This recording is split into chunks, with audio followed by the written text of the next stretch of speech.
to another episode of Cohesia Connects Connecting Conversations. I'm delighted to be not only with someone that I absolutely respect, but this is a really close and dear friend and family member to me. This is Ryan. Ryan, thank you so much for being with us here at Connecting Conversations. How are you?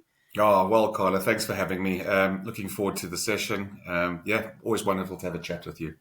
Fantastic. So, Ryan, I have got obviously some questions to ask you, but I do think it helps a little bit when our guests give a little bit of an overview of who they are, tell us a bit of a bio of yourself. I think that really helps. And then I'll ask some really, really deep questions after that to get into Yeah, the nitty-gritty. that's not a problem. Carla, well, as you know, grew up and schooled in South Africa, first generation South African. Dad and mom side of the family are all British, so finally returned home after many, many years. But I would say family man above all else, a provider, a friend, sometimes loyal like a dog. But you know what? At the end of the day, I would say connections, networking. That's me. The power of the connection. That conversation we had recently. I would sum up myself in a nutshell as a family man, friend, a confidant, and an absolute go-getter.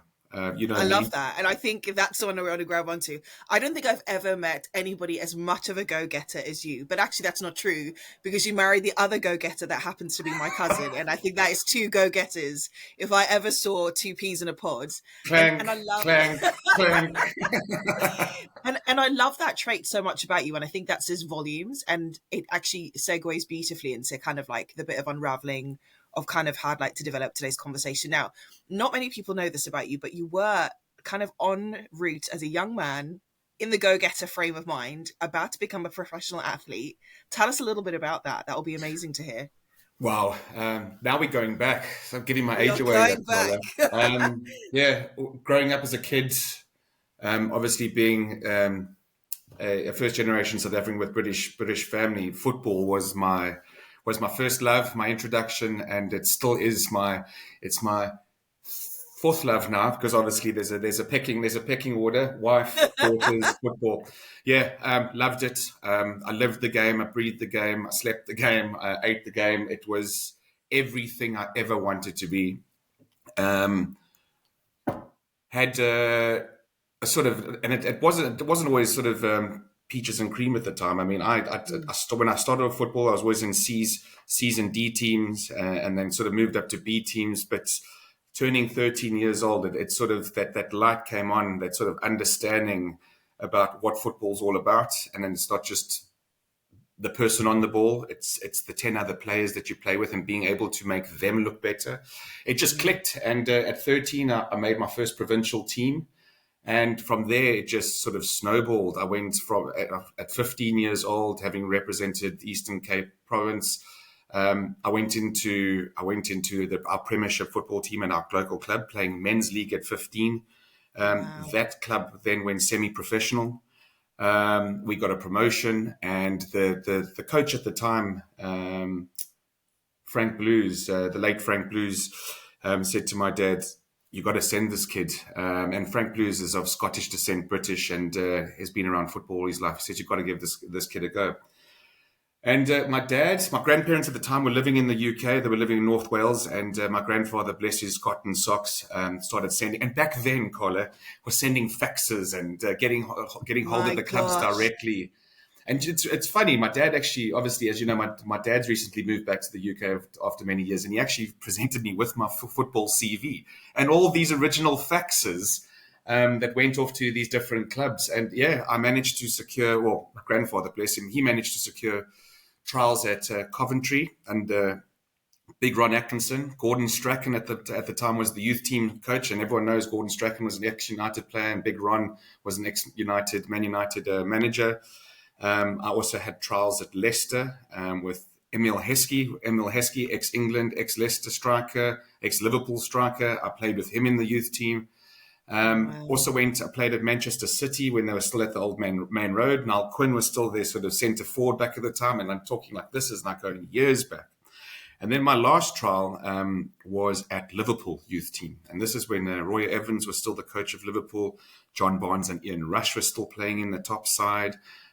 Sammy Lee, who went on to sort of be called Sven Goran Eriksson's assistant coach and was been in the England makeup for many, many years.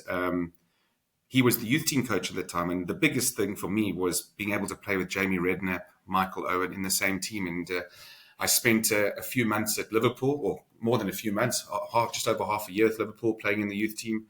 And what happened was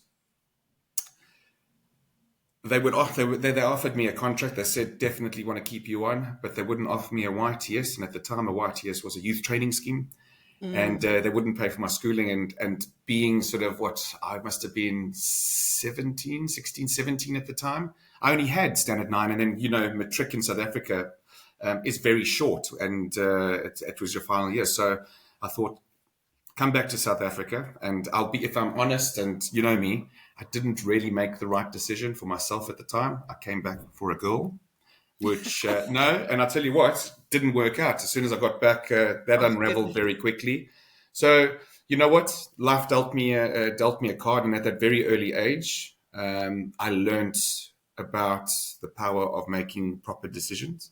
That was the first very big decision of my life, which in hindsight has been the best decision because, yes, I might not be playing football anymore, but I have a wonderful wife. I have 2 amazing children.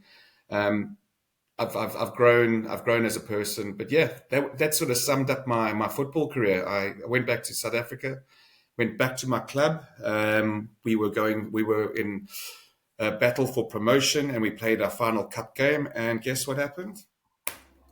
ACL snapped, and that was the end of any football career aspirations I had. And I went through a very dark place after that, very dark place. The rehab, trying to come back, and then another thing happens, and I spent more time in hospitals and physiotherapists that I cared to sort of remember. But ultimately, the dream was no longer, so we had to pivot. I love just you've been so candid, and I love a good story, and your story is incredible to me. I'm thinking, what normal human being gets the kind of like laid out opportunity like that at such an early age? And I Yeah. love how you speak about, you can even hear about how you reminisce about it in your reflective story. It's a hindsight reflection, isn't it? Yeah. How you see what It has to happened. be, Carla. It has to be. Yeah, exactly. And I can see that so much of that is absolutely set at a certain kind of trajectory and posture that you've had to adopt. I mean, that would have, like, anybody that was going towards anything professional in an athletic career, like you said, you were so immersed in it. You live it, you breathe it, you eat it. How did you shift a new identity out of that? Because that was going to be everything, and then it was just no more. How did you Yeah. navigate that? Shucks, Carla, that is the $1 million question, or £1 million back in the day. But yeah, it's a cracking question, and I tell you what, as I alluded to, I went through a very, very dark space, Mm, and you made mention that how would any youngster afford it? And I must give credit to my mom and dad, very young parents. My mom was 17, my dad was 20 when they had me, so they were wow. finding their way in life as well. And as Mm, very young parents, this is what they offered me, and I'm indebted and so extremely grateful for the experience. And sometimes I feel somewhat guilty because um, they made such a big sacrifice to give me an opportunity. And I feel like, in ways, and this is a battle that I've always had inside of me. And I've had chats with my mom and dad, and they said, no, you can't look at it that way. But deep down, there's always that sort of niggling thing, like, yeah, I owe my mom and dad, mm, did I let them down type thing. And obviously, years later, I know I haven't. You've sort of grown past that. But coming mm, back to your question is, I think you have to go through it, okay, in order to pick yourself up, dust yourself off. And yes, there was a pity party. Don't get me wrong. I felt sorry for myself. I was mm, miserable. mm, I got involved with people and things I should never have got involved with. But all of that molded me. It was molding me. And obviously, the way I was brought up, the discipline, the respect, I was never going to be in that dark place for very long. Okay, because naturally I just snap out of it because there'd be some other adventure that I'd get involved in or some other distraction. And obviously, being fortunate enough to have grown up in South Africa, I was always outdoors and it was good. It was healthy. I was in the Yeah. surf, in the sea, diving, running. When I could run, I just couldn't play football anymore.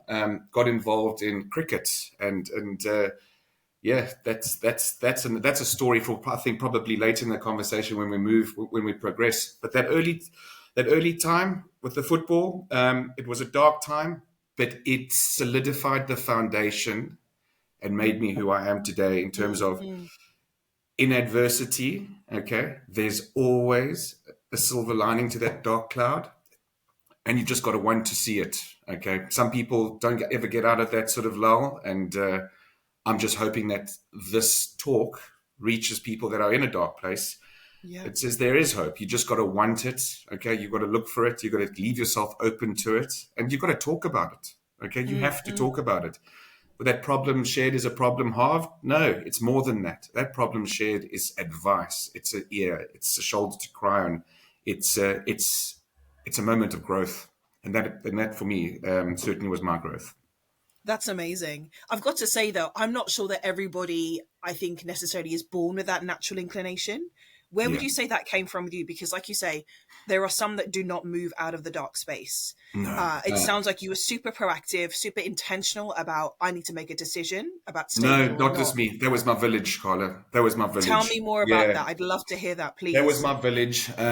Obviously, we've had conversations, and just for your audience, having grown up with sort of British a sort of British background in apartheid years in South Africa, um, there were certain things expected of sort of Caucasian boys, okay, or Caucasian people, in terms of that culture and that way of life. And I never sort of agreed with it. It was nothing. It was something that my family certainly didn't agree with. But obviously, when apartheid was abolished, and prior to that 1994, I got involved, and not just in sort of the school sports. I got involved with activities like football, and football was always sort of or soccer in South Africa was always sort of it was your British expatriates, your mixed race and African descent sort of people that were into the football side of things, which introduced me to different cultures, different Mm. nationalities, different sort of perceptions on life. And that was really important from a very young age, that you weren't just sort of segregated in your school environment. I was exposed to that.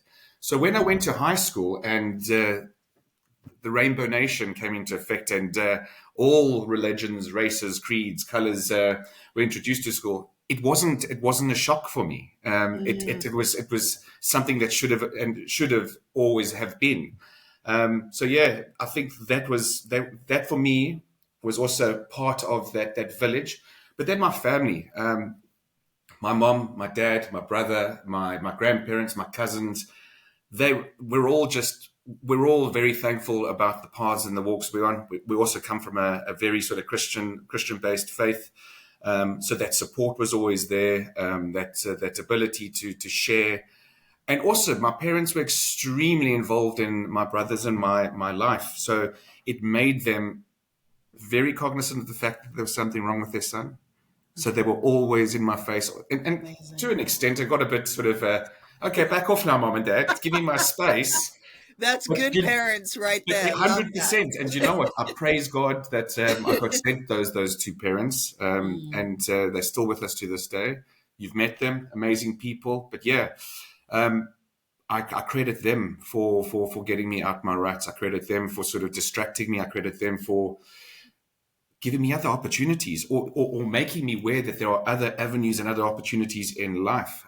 Yeah, so Amazing. that would be that answer to that question. I That's know. incredible. Yeah. I can't, I'm such a huge believer on the village, the community that carries you. No one is an island and no one gets to any destination uniquely just on their own. So here Yeah, you talk about, even from that, if we kind of put it in what it is in terms of the timeline of your life, we can see there's such a seed bed of so much of your perception, your attitude, your growth approach. And if that wasn't there, we could be talking to a very different Ryan right now, right? Yeah. So that's Or you amazing. probably wouldn't be talking to Ryan right now. You know what I'm Very saying? true. Yeah. Very true. And I think this leads really well into, we talk about these grassroots and how they really kind of frame the people that we become. Would you say that even some of that experience that you had at that season of your life has really impacted your leadership style? Like you have, you found different dreams. You have, we're gonna go back to the cricket thing, because as much as that athletic dream had to go back then, you had another opportunity that came much later on when you migrated somewhere else. But I want to talk about, just now that you have grown career wise, you've gone and achieved so many different other things. You're a leader yourself. You've been in management roles. Would you say that some of those early grassroots moments have really impacted your leadership style? Yes. Actually, not yes. Absolutely. I think the person that you're speaking to today has been molded by the experiences I've had and the roles I've been in, and both professionally as well as in relationships, as well as in the sporting sort of world, but even in the social environment. I think they say you can't let your experiences define you. There's that Mm, sort of dark side, but positively, absolutely, experiences do mold you, and they do define you. I would say from a professional standpoint, I didn't know what I wanted to do, and you mentioned I have another dream. My dream sort of just landed in my lap, so to say, and my mm, focus has sort of completely shifted from that selfish. And I mean that respectfully too. And I'm not saying that all the single people out there or that listen to this podcast are selfish. But me as an individual, now that I'm a married man and I have two daughters, it's not about me anymore. It's about being able to create a platform that I had as a kid, and experiences and opportunities for my children. And that's my focus. That's my drive in life. But to answer your question, I think when my knee got snapped and when I came out of rehab and when I sort of realized, oh, wait a minute, I need to do something else. I sort of decided, you know what? Let me give the UK a go. At that time, I had a British passport, thanks, Dad. Um, and my dad then said, well, before you go, why don't you study something? So I landed up going to college and studied a sort of a higher diploma in computer engineering, which I hated. But at the time, it was the Y2K bubble. It was the IT sort of burst. And I did. I passed my first year, just didn't complete my second year because I just wasn't into it. But what it did allow me to do was allowed me to get involved with other people within that college community. I was at Damlin, which was part of the Oxford Brookes University setup. I was at Damlin for 2 years. I got introduced to other people. There was other opportunities to get my name out there. And I then got offered a role with an FMCG company, which is fast-moving consumer goods, doing perishables and non-perishables, which would be Koo and All Gold, which is like your Heinz baked beans and a few of your other pasta brands around the Tesco and Sainsbury's aisles. And I was their little area marketer, had a little team of 4 or 5 merchandisers. And that was for me, that started my career. That started my having to negotiate. It started my career in terms of being absolutely chewed up and spat out by these tough store managers, other reps in the trade. There were men, seasoned professionals looking to sort of gain shelf share, and it was quite a cutthroat, and it still is a cutthroat industry. But from there, I did really well, like sold, and then I went into a field manager role 2 years later. At what, 22 years old, I was a field manager, and that was into wholesale. Now, if I thought retail was bad, wholesale is even worse. Calling on buyers. And I always say to my dad, this and my mom, this was the defining moment in terms of me learning mm, that I am worth something, that I do have something to bring to the table, and I shouldn't be yeah. bullied. And at 22, 23 years old, that's where I learned to stand on my own 2 feet. But it also made me realize that you can't just fly by the seat of your pants. You have to prepare. You have to do your research. You have to understand what operation or what company or the person you're calling on. And a lot of people nowadays don't realize that That's what LinkedIn gives you. It gives you all of that on a plate, but people don't use that. Yesterday, you had to get into the yellow pages. Yes, back then you had to speak to people. Who's he? What's he about? Have you spoken to him? What's his favorite day? What's his quiet days? And then go call on him type thing. And those are the sort of old school tactics that you used to sort of need to sort of deploy in order to get anywhere. And I think that just was the foundation, the fundamental foundation. And then obviously I went from there into premium liquor. Best job I ever had for a selfish 20-year-old. I was in charge of, so the liquor company was Guinness United Distillers and Vintners, and people in the UK will know of Diageo. And Diageo was that was the company in South Africa.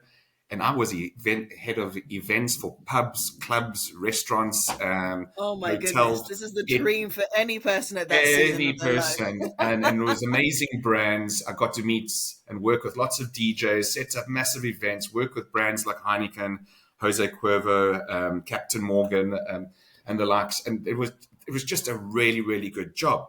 However, a young person that does really well in a big person's world, that is introduced to lots of alcohol with a company car. I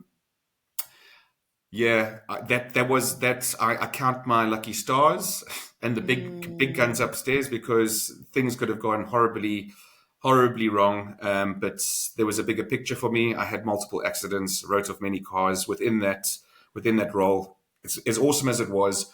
But it got to a stage where at 26 years old, I realized I can't carry on like this. Okay, this is going one way, and it's not going to be a very it would be selfish of me to carry on down this path, because I have family members that love me, and trust me, it was hair raising at times. My mother and my father not knowing if I was coming home, when I was coming home, because of these parties, and because of what goes on at these parties. So I made a decision. I left that and moved into finance. Can you believe it? Finance. But I tell you what, that then taught me, instead of selling a physical product, I went to investment banking, selling investment products and life assurance products, like what your financial advisors do in the UK. And it was selling that sort of non-existent product, that intangible product, to someone. So you learned different strategies. And trust me, you had to learn quickly. And it wasn't about earning a salary. I earned commission, and that was it. If I didn't, make a sale, I didn't eat. Okay. So it was about having to learn very quickly. Yes, pick yourself up, dust yourself up, keep going. Because if you didn't, and you sulked and you moped, you would fall by the wayside. I promise you that industry would chew you up and spit you out. And I was pretty successful. I was in that industry for 10 years. And did really well. Moved to Cape Town. Loved my time in Cape Town. It was exceptional time in Cape Town. Met your cousin, my now wife, mother of my daughters there. But yeah, Cape Town was really, really good. But I thought 10 years, I had that adventure, that journey. I was about to move overseas, like really for the first time, take advantage of my British passport. And I had resigned from Standard Bank and met Tracy, had a 2-week holiday romance. And then I left and I went to the UK. And to the viewers, I was there for all of 3 months, decided, hey, I felt for this woman. First woman in my entire life that I feel this is reminiscent of that first story, leaving a country for a girl. But it's a powerful moment in terms of me changing the course of my life. And it was all because of a girl. So there was a bad decision made in my first love, coming back to South Africa. But that bad decision led to this amazing decision. Okay. Yeah. So anyone that's not religious, okay, listen to this story. Anyone that doesn't believe, okay, there is for me, there's definitely a thing called fate. Things happen for a reason. I met Tracy 3 months later. I was sitting at Cape Town docks about to get on a boat to get to the island. 5 days on the high seas. I felt like Davy Jones, Captain Jack Sparrow on my ship off to an island to sort of get my treasure. And yeah, spent 5 years on the island with Tracy, got married, had kids. What an amazing, amazing opportunity that was. And that changed the course of my life from that selfish individual to the person I am today, because that was an adjustment. That was a literally a recalibration of my soul, the recalibration of my head in terms of what my priorities are, what life's all about. Because if people don't know, St. Helena Island is a little island in the middle of the South Atlantic Ocean, 1,800 miles from the west coast of Africa, between Namibia and Angola, the border of Namibia and Angola, and then Rio de Janeiro, 2,000 miles from Rio, South America. And it's 121 square kilometers, 4,000 people. Your family comes from there, Carla, the Strouds. And yeah, it's back to basics. It's a beautiful, simple life. Yes, it comes with its challenges, but for someone that came from the sort of hustle bustle of city centre Cape Town, working in the finance hub in a high profile job, to that, oh my gosh, what do I do now? And I started working for the police directorate on the island, not as a policeman, but as their finance manager, just doing the books and making sure that the budgets were done. And then that sort of progressed. And yeah, that was the island. Oh, it's a I love it beautiful so much. place. Beautiful I've place. I've got to say, you have made it seem like a wonderful adventure with the way that life has been dealt cards with you. And in that, we've spoken about you've had to detour dreams. And I think, like, even if I'm going to put a title on this podcast episode, it's going to be Detouring Dreams, because in so many ways you've lived it, you're still living it, and we know that there's so much more to come. But in all of that, there's a lot of migration of countries now. When they talk about the top 5 most stressful things, they say it's moving house, changing job, getting married, and one of the others is moving countries. Now, you've done that a few times. How has those experiences impacted your mindset, your Wow. adaptability, and approaches to like challenges? Which you allude to, like every one of those came with their own challenges, but you come out the other side super strong and victorious. I need to know what's the magic trick there, please. Carla, I wish there was a magic trick. There really isn't magic. It's Mm. being able to commit to. Do you know what? Do you know what it's for me? It was when I was a youngster, and it was. I was standing on a half pipe ramp. Okay, 11 foot. I think I must have been about 9 years old, and about to drop into my first half pipe ramp. And it was that turmoil, that fear, that anxiety, that absolute angst. And it's being able to take that, Mm. bottle it up, and just commit. Because if you don't commit, okay, you're going to fail, fail, fail, fail. You have to just commit. Because at the end of the day, and my late grandfather said to me, and he was a British man, but moved to the States very early on. Not my grandfather, but my grand remarried, and he was the grandfather I always knew. And he was a big Texan man. He says, "My boy, don't sweat the small stuff. If you cannot affect it, okay, don't don't even lay it on your heart, okay? Just leave it be." Mm. And for me, having moved my country, or it took me a long time to move countries. Okay, I was supposed to leave early doors, okay, with the football, and then I was supposed to leave 2 years later. Then I studied, then I got into work, and then work happened, and life happened around that. And it was only at what? Geez, like when was it? It was only my 30s, like early 30s, maybe early 30s that I'd actually decided I'm going to leave. Mm. Mm. So there was a lot, and it always was in the back of my mind, go, go, go. And I did. But then what happened? I moved to England and then came back to South Africa and got on a boat. For me, that was the most fearful thing I'd ever, ever, ever experienced. But you know what? I just focused on Tracy. I focused on what my life could look like. I focused Mm. on wanting to have children, be married. That I was at that stage in my life where prior to that, I always thought, now I'm going to be an internal bachelor. And I was well on my way. And then obviously I met your cousin. She's amazing. Um, she changed that for me, and I've got to give Tracy heaps and heaps and mounds of credit. She changed that for me. She changed my life, um, and I don't tell her that enough. Yeah, it was makes me emotional, but yeah, Isn't it it was. amazing how we think a lot of the time our senses of achievement are gauged and measured by either we've acquired this job or this status or this moment, but so many of those are actually involved through relationship interchange. Yeah, I want to for hear me, for how that has me, impacted you. I would say relationships, be it professional, be it personal, have always defined me. I've never been one to. I've never been a planner, Carla, never. Or wouldn't say never. Now I am. I have to be. I have children. You got to plan. You'll learn very quickly. But prior to that, I always just lived life. I just lived life. I was that yes person, just yes. And it got me into trouble lots of times, but it also presented me with amazing opportunities. And one of those was, yes, I'll come, Tracy. And 5 days at sea, got to an island in the middle of the South Atlantic, this rock, and there was just nothing around. And I thought to myself, oh my word, what have I gotten and done? And it was that realization that, yes, 5 days at sea, you've met some lovely people on board. And I was living in the moment. But then the horn goes on the morning that you're supposed to, on the fifth day, and you see the rock there and you think, oh my God, this is actually happening.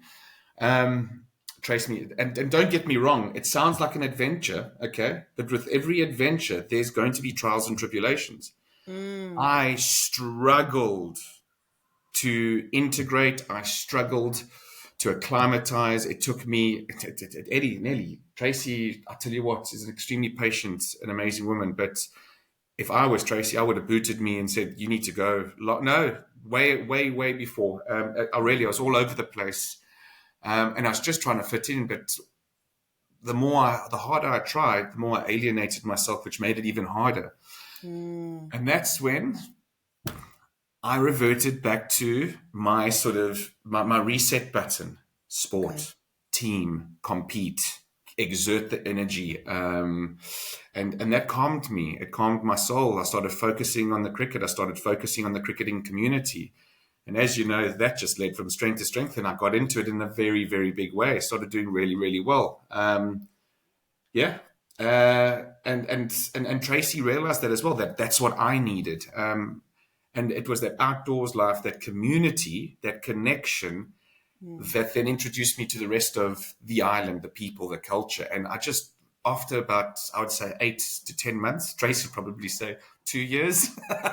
But yeah, I sort of started integrating and finding my feet. And I worked for, then I joined the Enterprise St. Helena, which was the government's economic development arm. And that was just one of the best jobs I ever had. It was me talking to small business owners about what they could do better in terms of managing their finances, understanding the tax code. And as a financial advisor previously, that bode so well for me. And I got these businesses thinking about succession planning. What do they do if something should happen to them? Where's the protection? Does the bank know this? Is your house seeded? That sort of thing. And I worked with a lot of these businesses whom I still sort of see them here and there online, and I think, you know what, well done, good on you. But then also, I went on to a bigger role as inward investment head of inward investment, and that was obviously taking the reliance of aid from the UK government and trying to deplete that, increase the island's GDP through sort of inward investment, and how we used to do that. So you can think of subtropical waters. Fish life is amazing.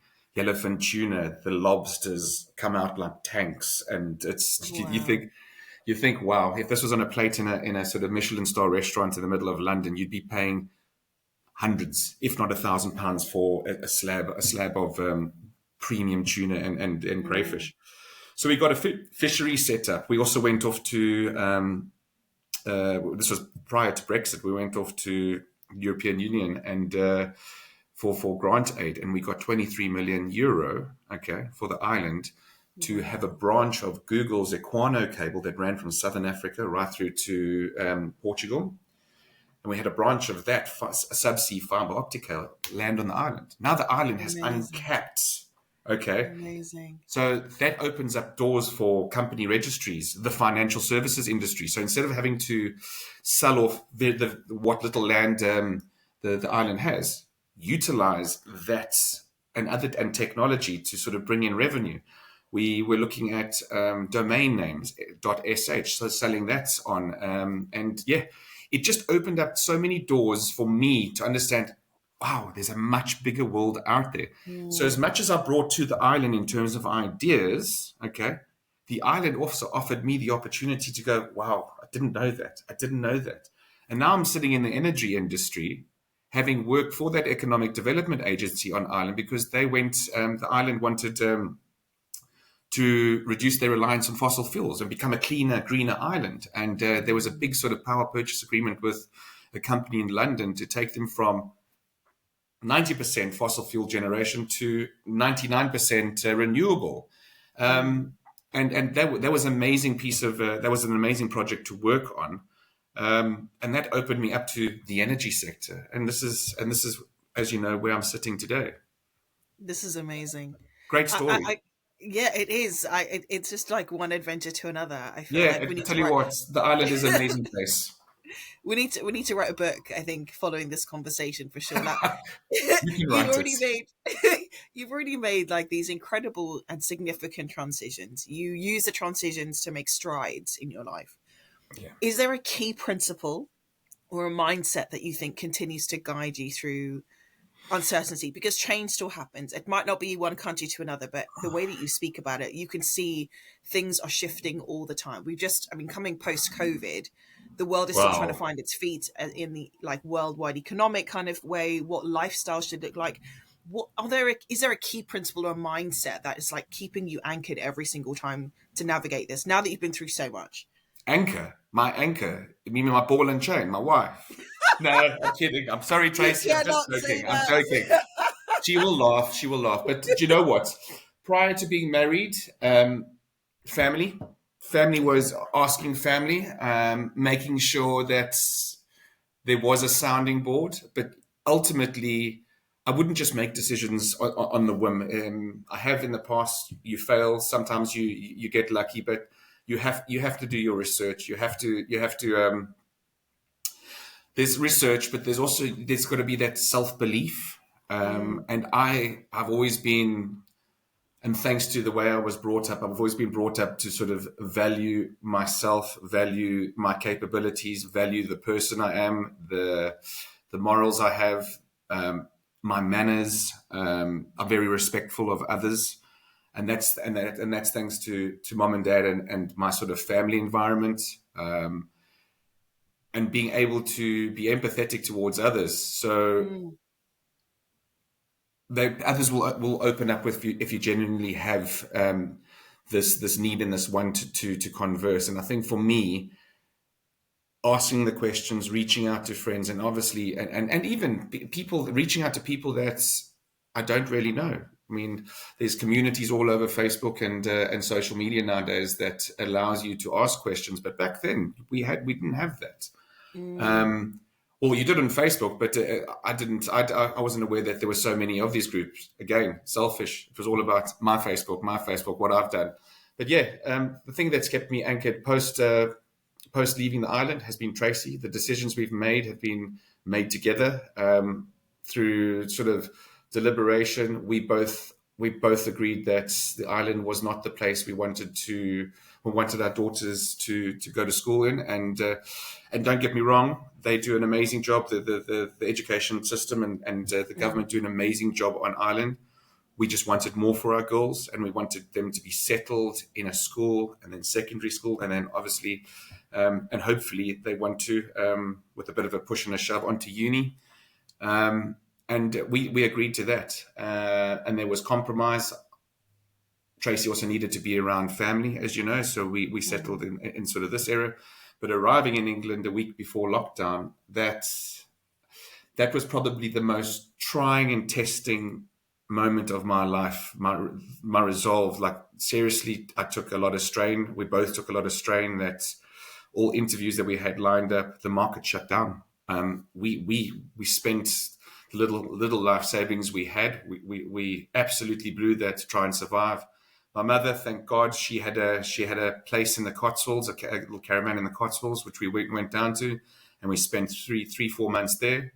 And then obviously it started opening up a bit. mm, Um, but with mom's help, we managed to move into Egham, and that's the beginning of our UK story. And it's just gone from strength to strength. mm, mm, We've been afforded beautiful opportunities. We've worked very hard. We've sacrificed as well, but we've been able to do exactly what our focus was: get the girls settled into a good school and show them the world.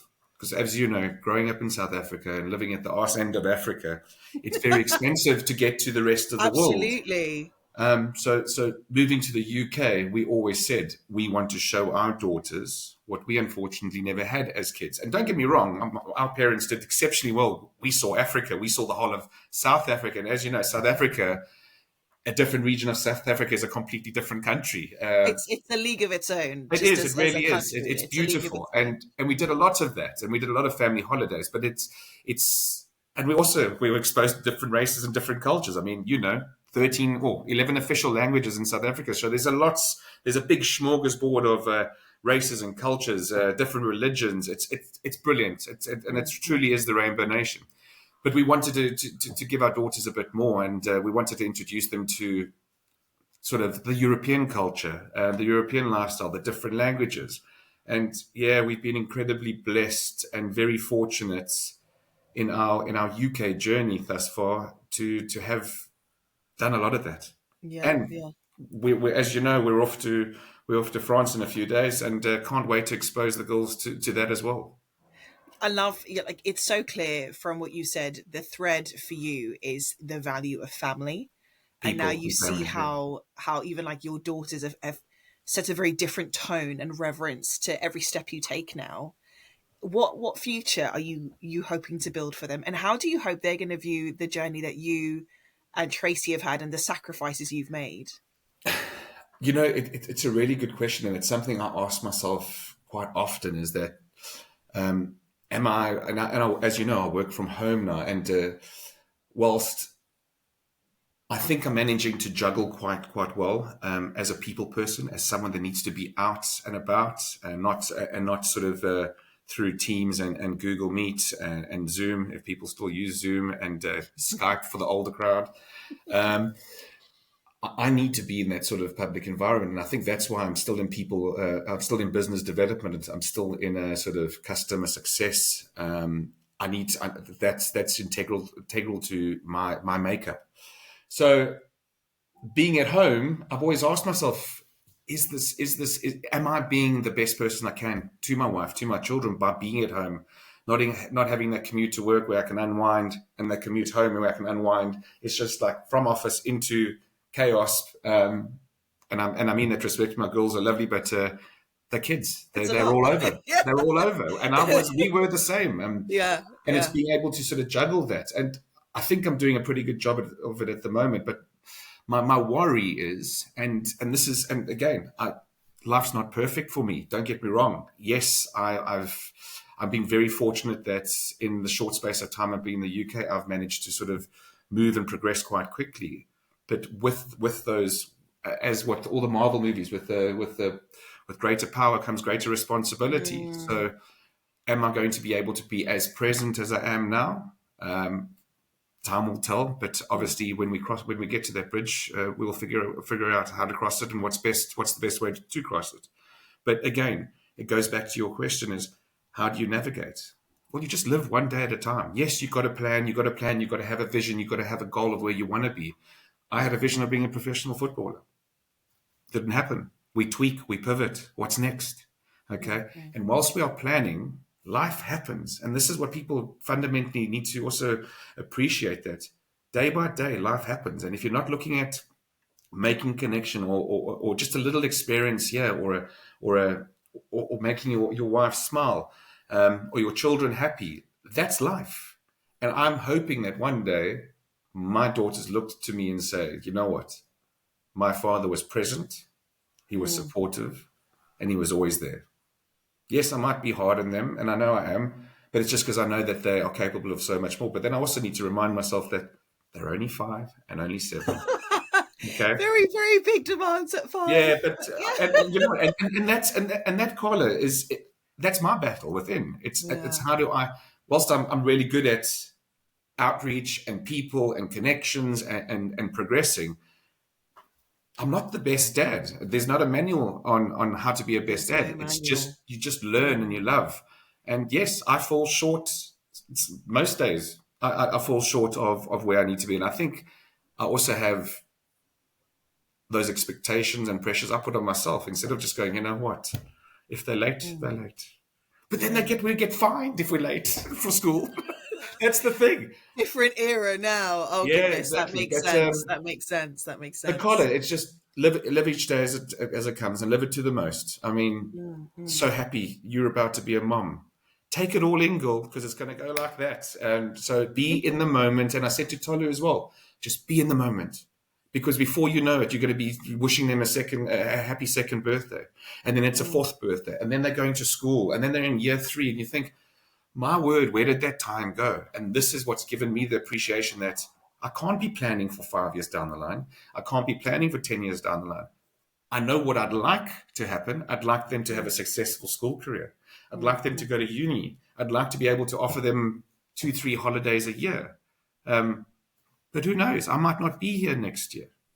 And this is the mm, thing. And this is the appreciation. I mean, yeah, I look at my grandfather and shame. He's in his twilight years. I mean, he's knocking on heaven's door. But I remember vividly the support he was to my parents, the support, and my grandmother and my mom's parents as well.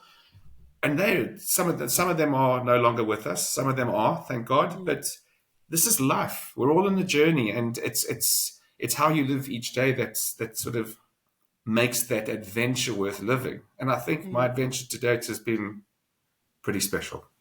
I couldn't agree more. One more question I want to ask you, Go, go, because go, go. I this has love been this. amazing. What does success mean to you today compared to how you defined it in your earlier years? Now that we've had this incredible journey through Ryan's life, what does it mean to you today Am I in allowed to cheat? comparison to how you saw it before? Am I allowed to cheat? It depends. Gemini. No,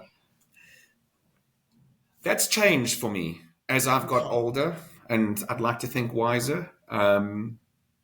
But I mean, success for me as a youngster would have been how much money I could have made, okay, or what achievements, or how many countries have I been to, or this, that, and the other. But as I've got older, success is about the small wins, the small Mm, wins. Getting married, just tracing myself on an island with no actual family there. Yes, Tracy had her extended relatives on the island, but getting married, having a child, having a second child, moving across the world for our children, those are the wins that I look at and I go, sure. And then I look at my daughters and I see their report cards and I see how they act amongst their peers and I see how well mannered they are when they speak to adults. Um, and friends alike. And for me, that's success. That is the ability to be the best person I can be for my kids and my wife is success for me. And again, I fall short daily, but it's how we get up, move on, change ways if we can.